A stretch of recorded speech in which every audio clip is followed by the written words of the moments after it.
Hey, welcome to the Coaching for Life Timeout. Loon Wade here. I want to talk real quickly about boundaries and how important they are as coaches to put them in place because it deals with a lot of stuff. You know, half of life is figuring out what we are and what we aren't.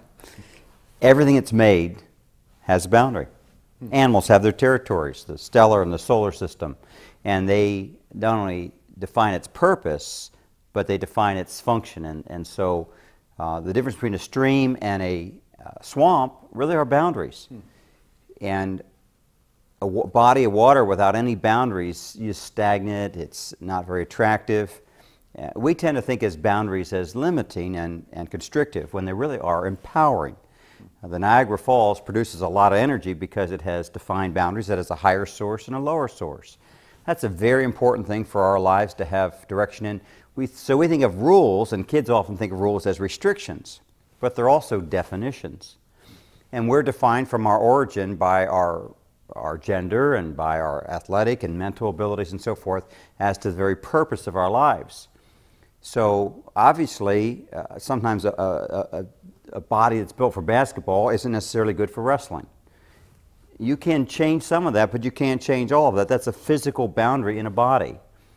And that defines the purpose of that body or the usefulness of that body. And you might as well work with it.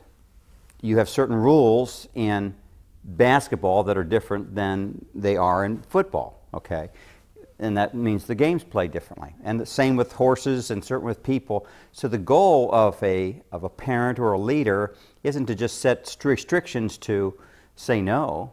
In fact, every no of a good parent and an honorable coach is a yes for something that's more important. Every boundary isn't so the waters won't go here, so they will go here.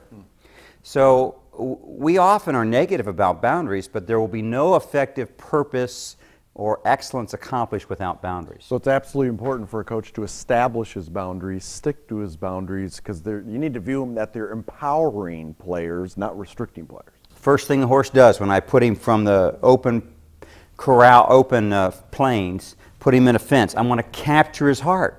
Well, he says, you just want to restrict my freedom. No, I want to empower you and bring you to a place you could never go on your own. And to do so, there has to be some certain mutual boundaries.